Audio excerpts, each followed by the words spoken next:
Please note that this podcast contains information regarding sensitive events, including domestic violence, assault, and abuse, as well as other triggering events such as murder. This podcast is intended for mature audiences.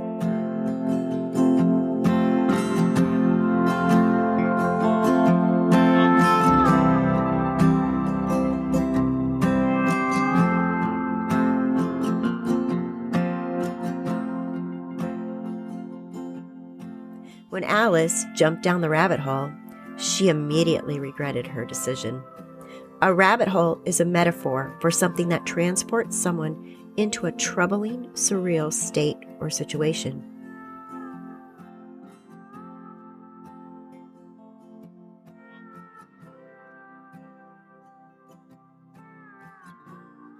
Welcome to Afterglow, Unveiling of the Idaho Cult, a series. This podcast will take you down the deepest of rabbit holes as it unfolds. This story is so compelling, so bizarre, and so heinous, it's impossible to look the other way. Chad Daybell and Lori Vallow were dedicated in the most horrible way to an ideology that should only be fiction. Instead, their ideology put them behind bars. Join us as we explore the lives, lies, and diabolical crimes of Lori Vallow and Chad Daybell. I'm your host, Kathy Brooks. Please follow and subscribe wherever you get your podcasts.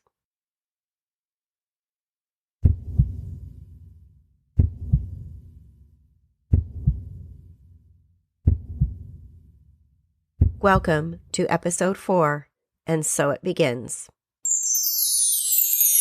Lori Cox Ryan married Leland Charles Vallow on February 24th, 2006, in Clark County, Nevada.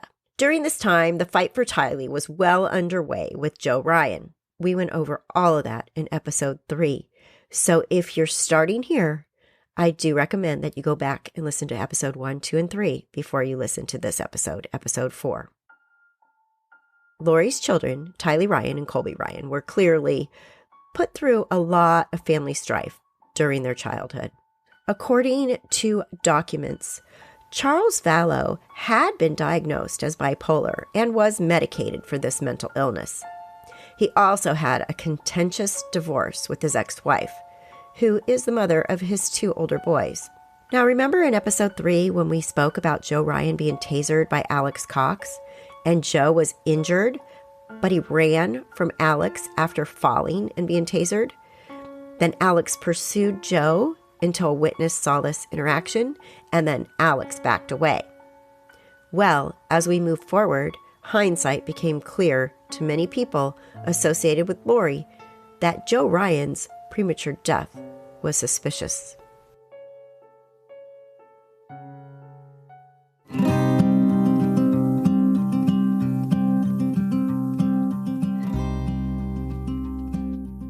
We have all had to adapt for the last year and a half to a new normal, wearing masks, social distancing, just to name a couple. But normal life and normal routines have changed. During this time, I started ordering my groceries through Instacart. You can shop all your favorite stores on a single order, the products you love from your local stores. These products can be delivered in as fast as 1 hour. Instacart highlights deals to help you save money. Instacart will pick the freshest produce and keep your eggs safe too. My 84-year-old mother loves using Instacart. In a recent order, she was able to get a new microwave and toaster. So you see, it isn't just food items. You can help support this podcast by clicking on the link in the show notes below. Plus, you can get free delivery on your first order of $10 or more.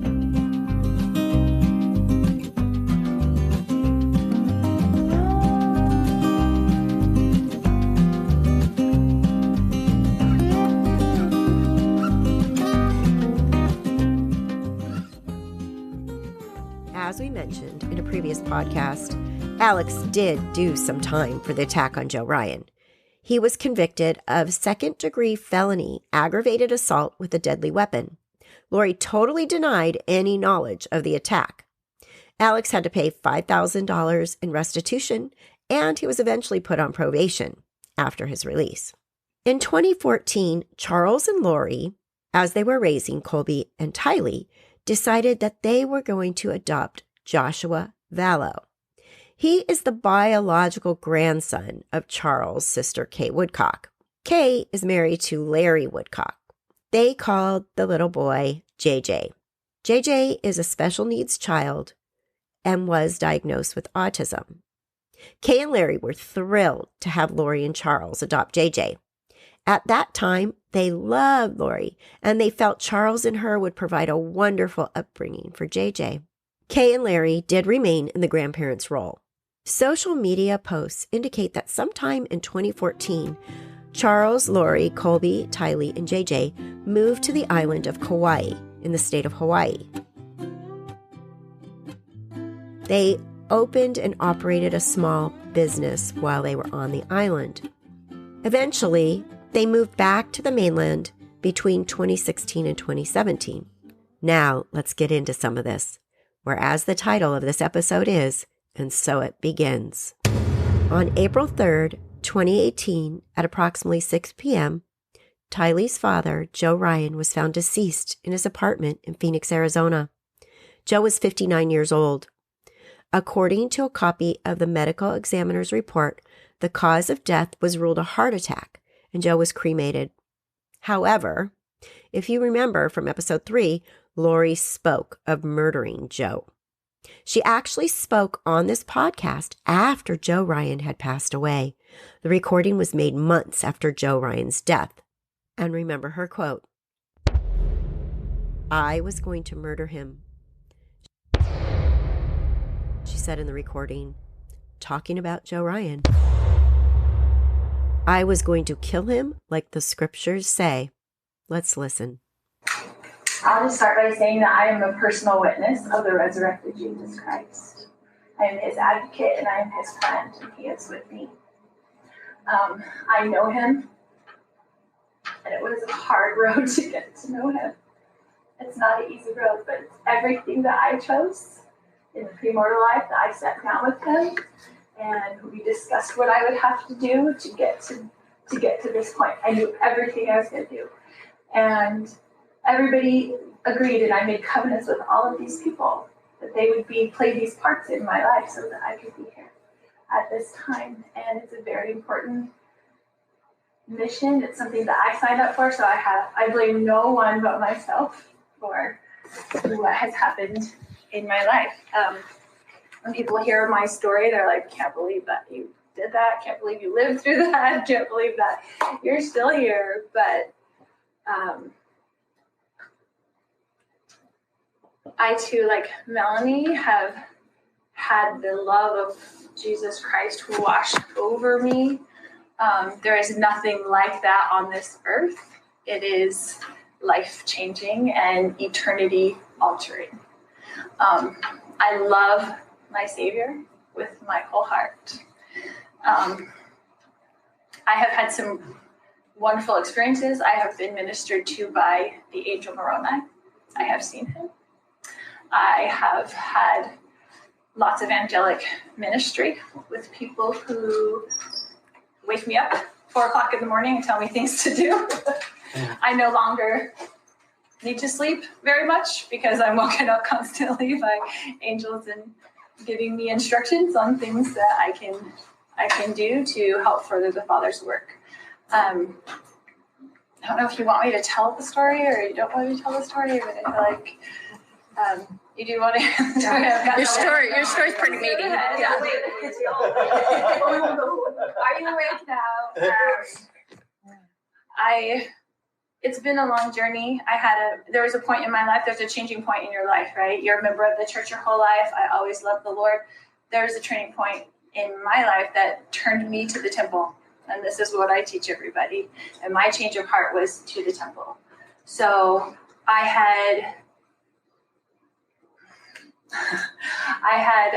been married to someone who was very awful, who raped my children. And I had divorced him and gotten away from him. And he had joined the church. He spoke in state conference. Everyone thought he was wonderful. He was very good showman of all those things. And after we were divorced, he told everybody that I was this lying, crazy Mormon, and got up in court and said all these horrible things about me, and turned it around to where the judges believed him instead of me. And he was constantly trying to get custody of my 3-year-old daughter, and just to rub it in my face. And I went through a lot of years of this kind of hard stuff, and I was going to murder him. I was going to kill him, like the scriptures say, like Nephi killed him, just to stop the pain and to stop him coming after me and to stop him coming after my children. And I just thought I couldn't take it anymore. And I would go through the scriptures and find all the things, like, if he comes against you once, if he comes against you twice, if he comes against you 3 times, then you can kill him. It says it in the scriptures. And I was like, there it is. There's my answer. I don't want to do anything that's wrong. I did not have a murderous heart. I just wanted to stop the bleeding and stop the pain. And so someone wise was speaking to me and said, you need to go to the temple. So I went and met my bishop, and I was like, I'm either going to turn my life to the temple or I'm going to commit murder. So do you want to give me a temple recommend? And I was perfectly honest, because at that point I had nothing to lose. You get to the bottom rung and I had nothing to lose. And he gave me my temple recommend. And I started going to the temple every week by myself, not with my current husband, just by myself, to the temple, to the Mesa Temple, which I love. We moved here from Texas to get away from my ex-husband that was doing all this, but he moved here like 5 miles away from us just to continue to torture me. That was his whole entire job. And Satan had been torturing me since I was a little kid. So I've had that my whole life. I turned to the temple. I started going every single week. And I had little kids, and we were in therapy all the time, and the kids were in therapy and doing all this stuff. So I had five kids that I was dealing with. And the Lord just taught me. He just taught me week by week. He was just teaching me, and he was just so patient and so kind. And I would just be in there just sobbing. I would just be in there in the celestial room sobbing. And people would come up to me all the time, and they're like, sister, are you okay? And I'd be like, no, I'm not okay. And I'd just keep crying because I didn't want to tell anybody what was going on. I was just having my own pain. And I felt like, so the court told me that if I didn't take my daughter to him and drop her off with him as a 5-year-old every weekend or every other weekend or whatever the schedule was, that they would put me in jail. So I had to go take her to this monster, my little sweet little baby girl, and drop her off. And then I would go to the temple and I would cry, and I felt like someone was just stabbing me in the stomach with a knife all the time. I felt physical pain. I felt so much physical pain and emotional pain and mental pain. And in the meantime, I was dealing with a husband and 2 stepkids and my 2 kids, and then waking up screaming in the middle of the night, and night sweats and terrors and all the things that go along with everything that happens with that. And so I just turned it all over to the Lord. I'm like, I can't do it. You have to do everything for me. Can't do it. And he did. He does it all. So for years and years, I went to the temple every week. If the temple's going to be closed for 2 weeks for cleaning, I'd go twice the week before and twice the week after. Those were the baby steps that he was leading me to.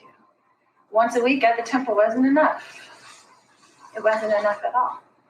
And then I started going to the temple every day, every single day. I started doing my current husband's family's work because he's a convert to the church, and started having miraculous experiences with his relatives.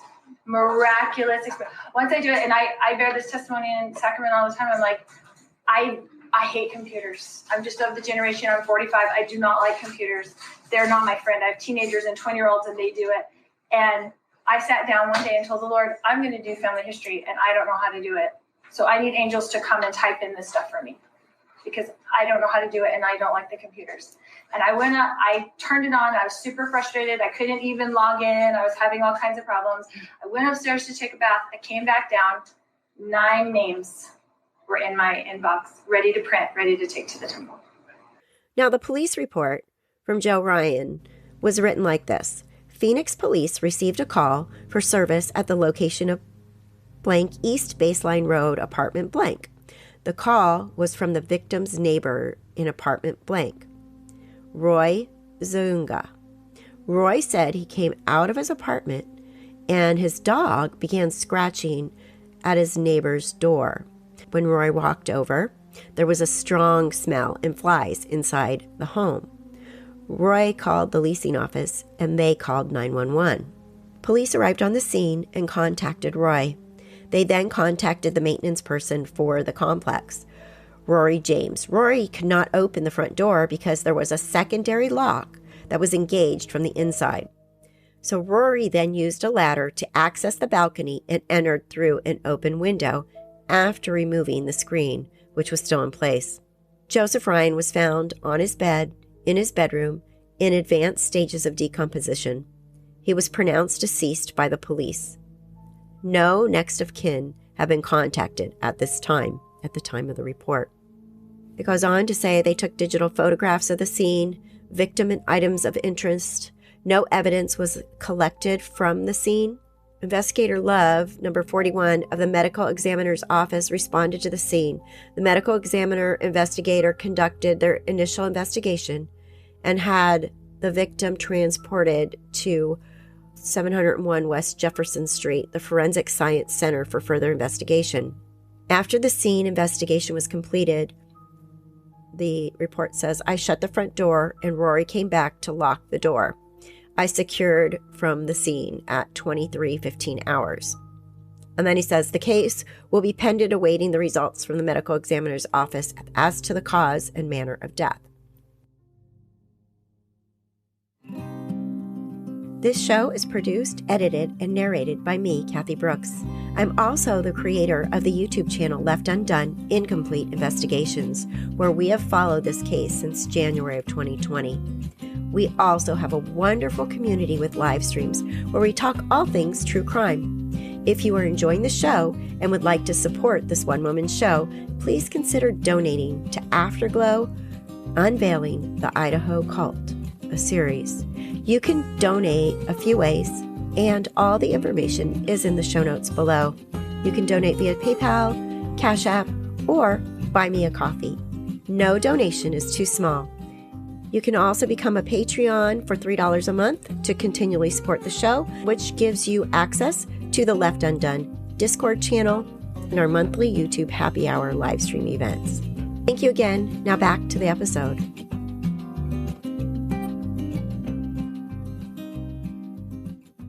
At the time of Joe Ryan's death, nobody even entertained the idea of foul play. But according to detectives in Chandler, Arizona, Lori Vallow often bragged to her friends and family about a failed attempt to murder her third husband, Joe Ryan.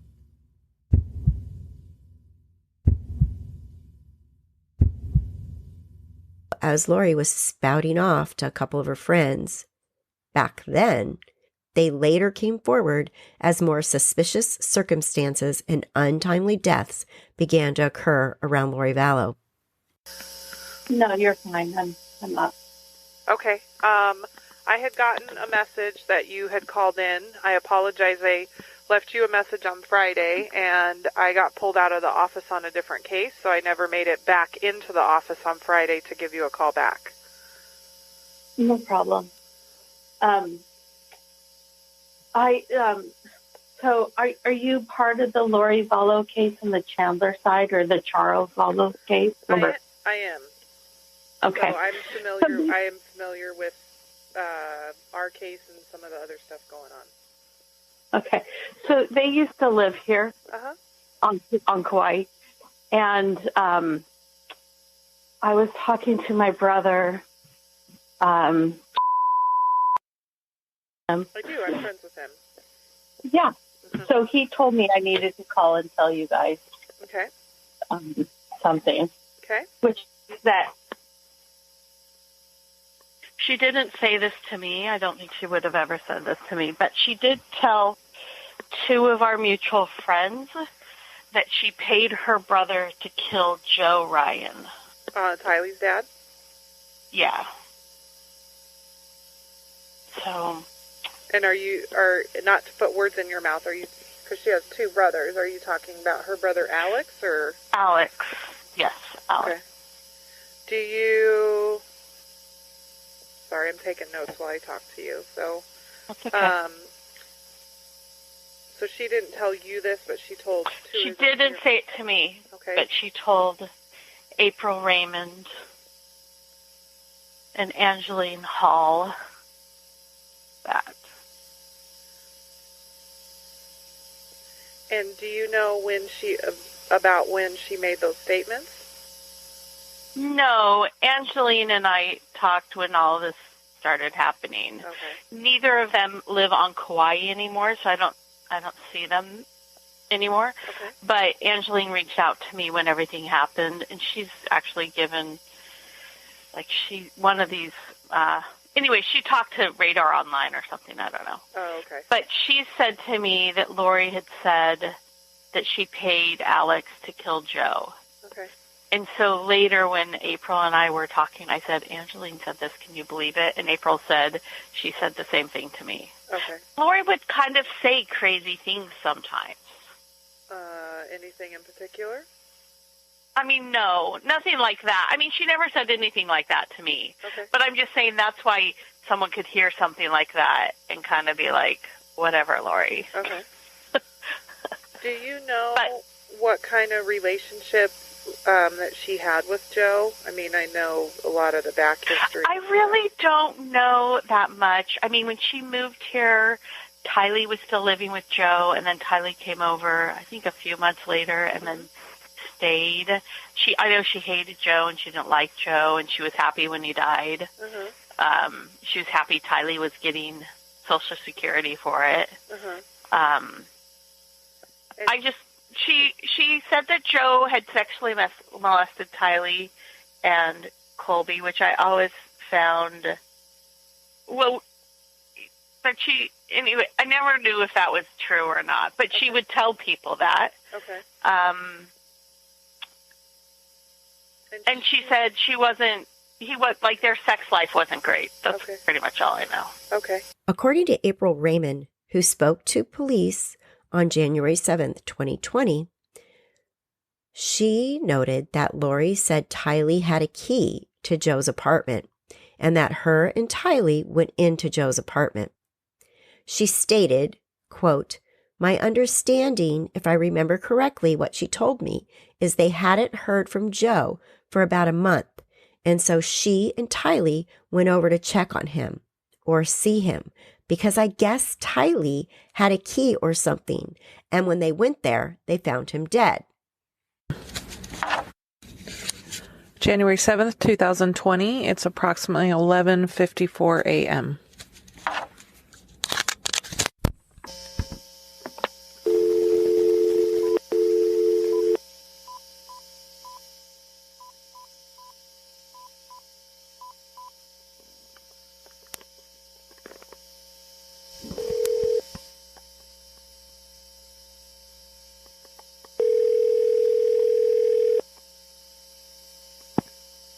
Hello? Hi, can I speak with April, please? This is she. Hi, April. My name's Cassandra Inclon. I am a detective with Chandler PD in Arizona. How are you? Good, how are you? I'm okay. Today's my Monday, but getting back into it. Hopefully I'm not bothering you too much by calling you. No, not at all. You have any idea why I might be calling you? Yeah, I have a pretty good idea. Okay. Do you have a couple minutes maybe just to talk real quick on the phone? I do. Okay. So, I work in our persons crime section for Chandler PD, and there's a kind of an ongoing case, obviously, involving quite a few different agencies and detectives, and going through lists and different things to do. I'm trying to reach out to people that either have known or know Lori Vallow. So it looks like you are friends with her, or kind of an associate of hers from back in Hawaii, it looks like. Yes, so we were friends in Hawaii, and we stayed in contact. Obviously, not to put words in your mouth, but I imagine it would be extremely creepy to have somebody talk about somebody's death before it happened and then it happens. Has she ever talked about anything else as far as Tylee or Tylee's father or anything like that? Well, when Tylee's father passed away, she had come out to stay. That was another time she came to stay and visit with me. It was right after Joe had died. Okay. And I know a little bit about the situation, but now I'm kind of going through everything that happened and was said, and it's kind of, I'm having a totally different impression of what happened. My understanding, if I remember correctly, what she told me is that they hadn't heard from Joe for about a month. Okay. And so she and Tylee went over to check on him or to see him because I guess Tylee had a key or something. And when they went there, they had found him dead. And I guess he'd been dead for like a couple of weeks, maybe 2 weeks or something. Okay. Did she say anything about kind of the stuff that was going on with her and Joe at the time? I knew their history, and I don't know how much of what she told me is actually what happened. Okay. But I know they had a really volatile relationship as far as custody of Tylee. And I know, as far as what she told me, there were some pretty serious allegations against Joe that she claimed he had molested Tylee and Colby. And that was her motivation for keeping Tylee away from him and wanting full custody. Okay. Did she ever mention anything about Joe's actual death, though? No, just said that they didn't know. They figured he had a heart attack in his sleep or something. Okay. So there's a statement that is kind of floating around that a couple people that knew Lori in Hawaii have kind of relayed that after the fact, after Joe had passed away, that she had made statements that her brother had something to do with it. That I never heard. I know that before they even moved to Kauai, the original time, that Alex had attacked Joe. I think he shot him or something. In Texas? I think it might have been in Arizona. I'm not sure where it was. Okay. But I knew that, and I knew Alex as well. Okay. And so Alex had told me the same thing, that when he, because he was on board thinking that, this was a child predator, and he says that he snapped and that he shot Joe. But my understanding is he shot it in kind of a public place. Yeah, so that was an incident that did happen in Texas. Okay. So we know about that one. But there's kind of this statement floating around that Lori had made some statements to people in Hawaii that after Joe had actually died, that her brother had something to do with Joe's actual death, not the incident before. Before that. No, she never said anything like that to me. And I had talked to Alex, after Joe had died, and he never mentioned. Okay. Neither of them mentioned anything like that. Anything like that. Now, a side note, and this is hearsay and maybe incorrect, but I was told this story in January of 2020 as well by April Raymond's mom. She told me when she was following my Left Undone YouTube channel that Lori informed April that they also took valuables, so the police didn't take all the stuff, watches, computers, etc. I do tend to believe this because Joe's sister Annie went to Lori's home later, and Lori had photo albums that, according to Annie, smelled like death. She also points out that these photo albums are not in any of the pictures that she obtained of Joe's apartment that were taken by the police department. Also, Joe's apartment was in disorder in these pictures. And according to Annie, he was highly organized. He was a neat freak.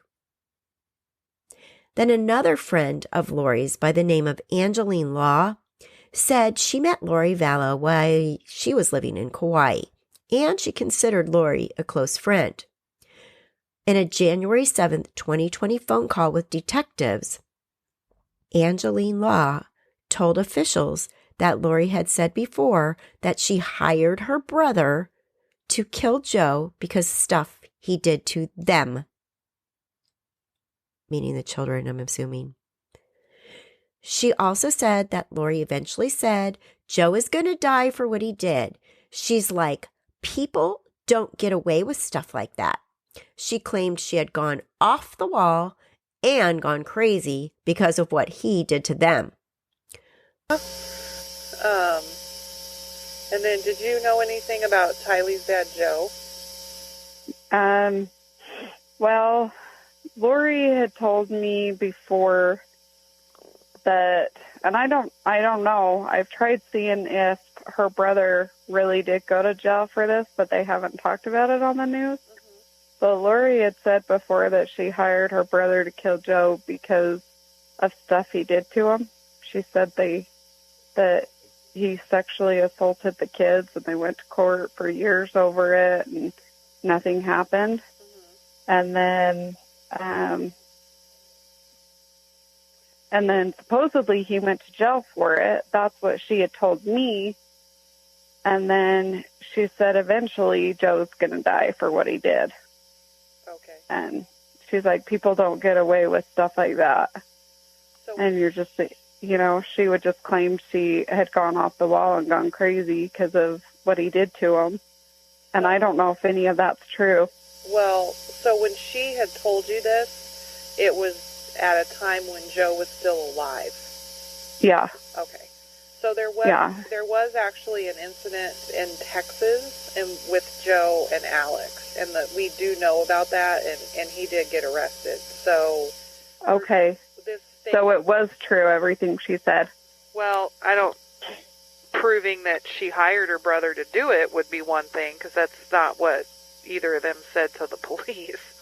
But there's this kind of statement floating around out there that Lori had said this, so we didn't know when that statement happened, if it was actually because of the incident in Texas or it was relating to Joe's actual death here, because Joe passed away here in Arizona. So right. No, it was from a lot of years ago. I mean, I don't even really know anything. I don't even remember the story she told me, something about throwing him in the trunk. Actually, I can't even tell you.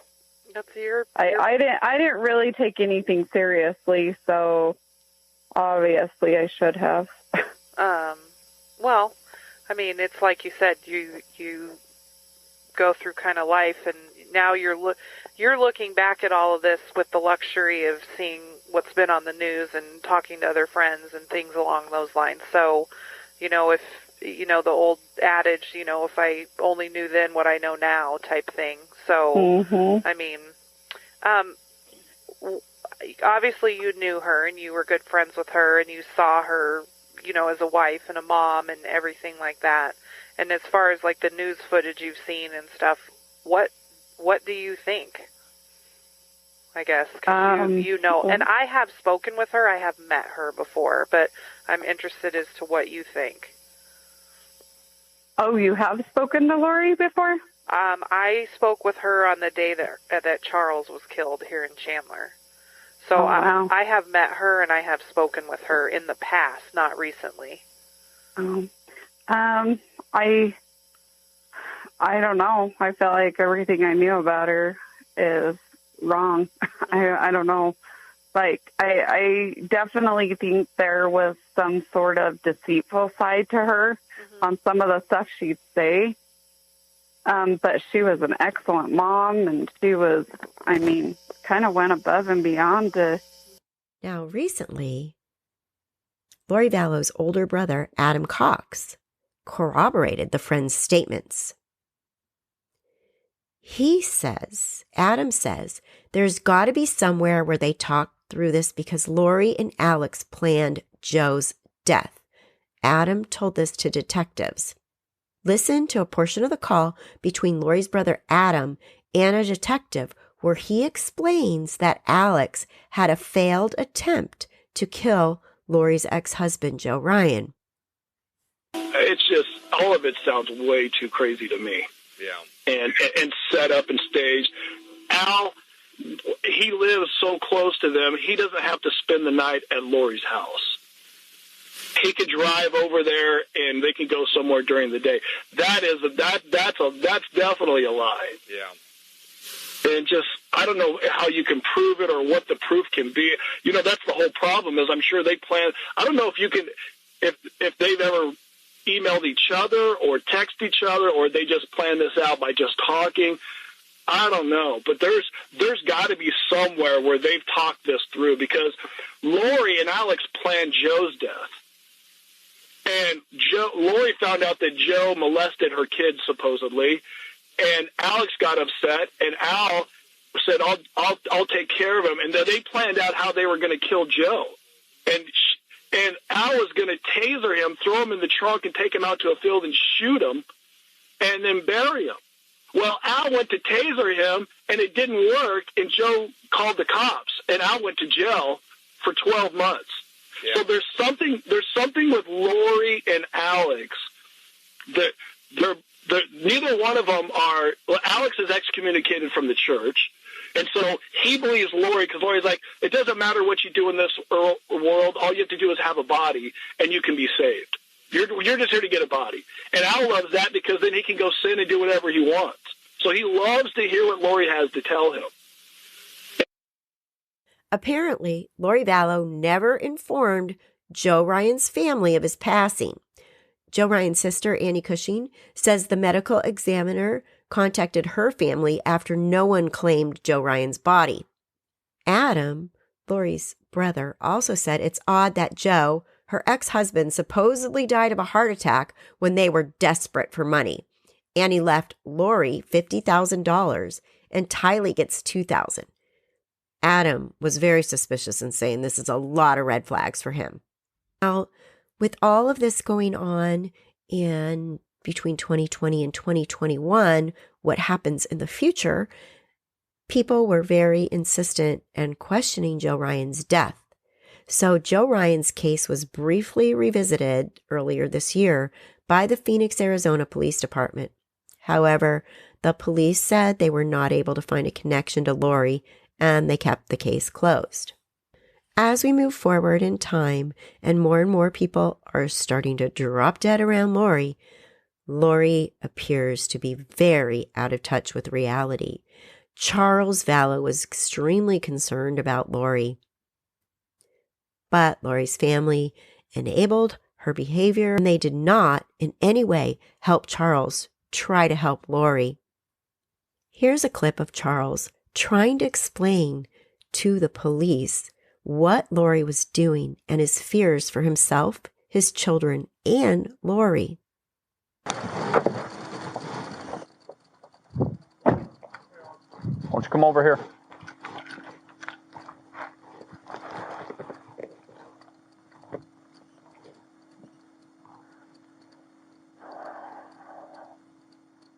So what's going on tonight? I can't get in touch with my kids. How old are your kids? 6.5 and 16. Okay.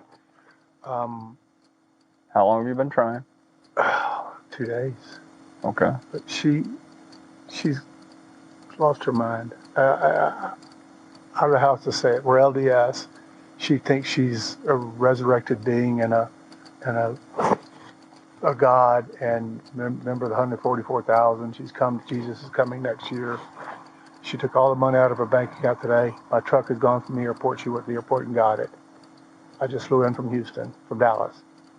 Houston and Dallas. So where's your truck? I don't know. Okay. A friend of mine's truck picked me up. I went to the CSI to file a report, which is the community bridges or something. To file a report. So you did the petition? Yeah, they ordered a pickup. Okay. What time did you do that? Hour and a half ago.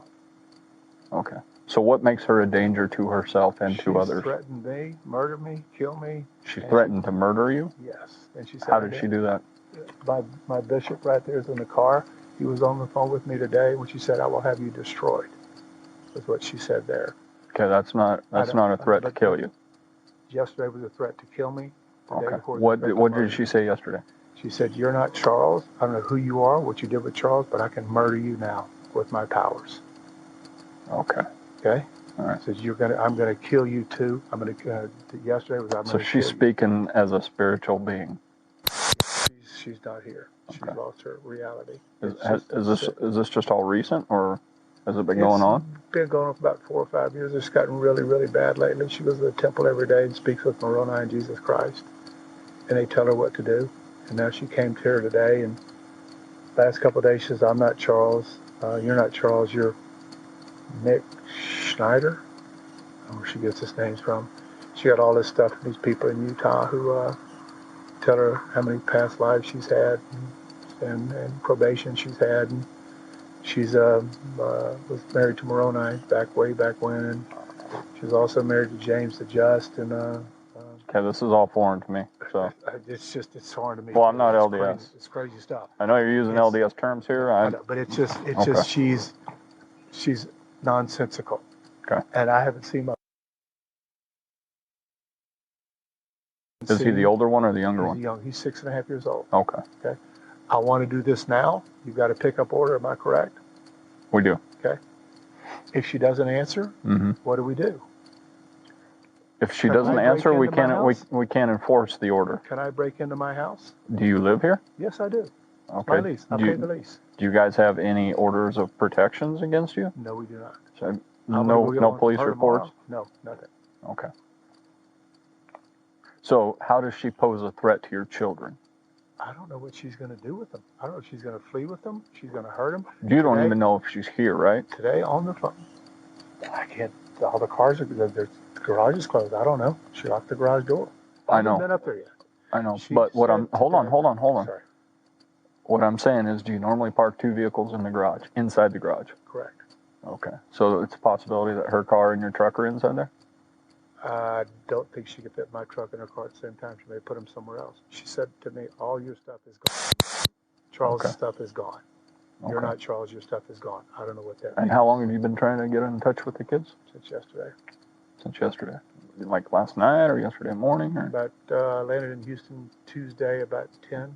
Okay. Why did you leave? There's a trip in Houston. Okay. And when did you leave? Tuesday morning about 5 a.m. Okay. Tuesday. All right. Wow. It's Wednesday night. So you left yesterday? Yeah. You left yesterday morning. Flew to Houston. Flew back today? Tonight. She canceled my flight. She came to the airport, took my truck. Did she tell you that? No. She knows the code. She knows where it's parked. She went. Did she go with you to the airport? No, but she's been. I go to the airport. I fly 45 round trips a year. She knows where I park. I've got handicap plates because JJ's handicapped. Did you file a stolen vehicle report with Phoenix? I know she took it. How do you know? You suspect? I suspect. Okay. I suspect. All right. I don't know your term. So. Okay. Yeah, but without concrete evidence, we can't say. I suspect. Sure. Okay. And she has the keys, the code. It's a Ford. The code, door code. Door code. And I just want to see my boys okay. And she's got a pickup order. I need to go. She needs to go, and I'm going to take my son. So you normally live here? Yeah. Oh yeah, I live here. Okay. Yeah. All my stuff's in my house. Okay. We've got a service dog in there. Beautiful dog. My daughter's in the front window right there. So let me ask you this. When you came back, why didn't you just go to the home? Because she told me not to come near it. All my stuff is gone. Okay. I'm not stupid. She could have done anything. Okay. I thought this would be the best way to do it. With what she's gone through and what Gabe witnessed with me on the phone today, I thought it was best to have her. She's psychologically, she's gone. Something's happened to her. How old is she? 45. 45. Beautiful So if we talk to her, is she going to be able to have a rational conversation with us? Oh, she will. I'm sure she will. Okay. Yeah, she's just. She'll probably tell me I'm crazy, huh? Is that what you suspect? Probably. But you're a dark spirit. That's what she's going to tell you. Okay. I'm a dark spirit. Gabe's going to be. He's our bishop. He's going to be a dark spirit. Whatever that means. You're evil. And you said this has been going on for like 4 years? Well, it's to an extent, but it's gotten really bad the last several months. And I've been trying to ignore it because hoping it'll get better. Is she on any medications? No. Oh. She won't do medications. Has she been to a doctor? No, she won't go to the doctor because she's a translated being, and they would find out she's translated. She cannot be killed. She cannot die. And that's what she thinks? Yes. Okay. And she's been telling you that? Yes, and Gabe too. Okay. He heard this, not just me. This isn't coming, I love her to death. This is killing me, officer. Oh, I can understand. Our 13th anniversary next month. We've been at a great marriage. All of a sudden, the last month, it just blew up. Mm-hmm. She just lost connection. Okay. So has she made any statements about wanting to hurt children or anything? Today, she said with Gabe on the phone, come take the kids. I don't care what happens to them. Come take them. Okay, but she didn't make a direct threat towards the kids? No, not a direct threat. Okay. And then she said that she would murder you through a spiritual... No, she said, I can murder you. I can murder you. And she's talking in a spirit... I will kill you. Spiritual... No, she's talking physically. I will kill you because you're not Charles, and nobody will care. Okay. So she at this point doesn't think you are her husband? She thinks I'm Mick Schneider. Who's Mick Schneider? I have no idea. Okay. It's the name she used. I don't know where it came from. Okay. I'm just like, I'm as bewildered as you are. This is so foreign to me. Normal people, as far as I'm concerned, but this happens. It just drives me. I don't know what to do. I need help, and she needs help. She needs help, and I'll go to bed. I got a lot of stuff to do tomorrow. I got to take my son to And school. you just didn't want to go inside because of the statements that she made? She took my car and I suspect she took my car and my keys. I have no keys to get in. Oh, okay. No garage door opener. Okay. She knows what she's doing. She took $35,000 out of our bank account today. I can't make payroll Friday for my company. She changed our bank account numbers. I had to change it myself to get back in, and I saw all the money's gone. I've got $7 in my name. So, what's your first name again? Charles. Charles lives here with his wife and 2 children. Charles was away on business. Third nephew upstairs. His name is Zach. He's 19. He's our nephew. He's been staying with us. Have you tried to call him? Yeah, he won't call me back either. Why won't he call you back? I don't know. Okay. That's what I'm worried about. I hope they're okay, but I don't know. It's valid. All right. So, his question is, he lives here. There's no orders against either one of them. If we can't make contact. If he wants to let us in, now we're doing a 670 check. I don't know how to get in. I could have to break a window. I can try to. Where I was going with this, he was in Houston on a business trip, and then he flies back in to Sky Harbor, and his truck's gone. He suspects that she went there and took the truck. He doesn't know. My wallet in it, so. All right. So, all right. Is it this house or the one with the flashing lights? Right there. On the side of the road. Oh, where those palm trees are? Yeah. And I can try the key code on the garage. I don't know if they changed it or not. I think I know the code. We just moved in January 1st. And Gabe Bonilla here lives right down the corner. He will tell you if you were on the phone with her today with me. I patched it in and she said all that stuff. Does she have any inside the house? Yes, she does. She does? A rifle. Does she know how to use it? I don't know if she knows how to use it. I don't know. So that's next time. Like I said before, we are just getting started. Until next time, you can watch all the videos I had produced on Left Undone Incomplete Investigations on YouTube. They were all posted in real time as events took place. Thank you for being here. Please, if you do enjoy Afterglow, Unveiling the Idaho Cult series, consider rating it with 5 stars and writing a quick review. Much appreciated. Stay safe, stay well, be kind. Until next time.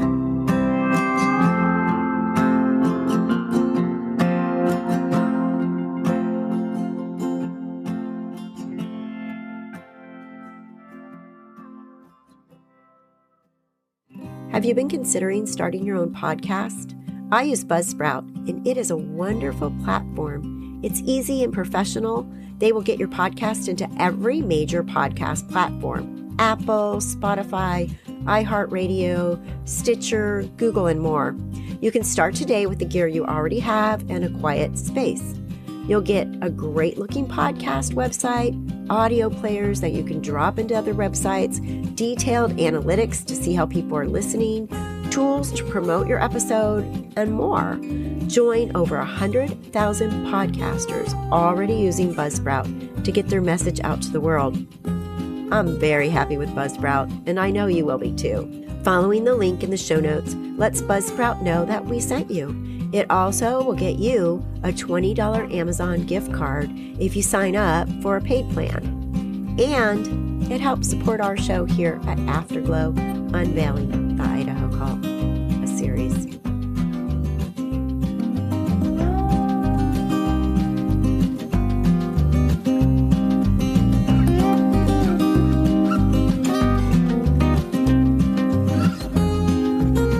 Theme music by Dan Lowitz.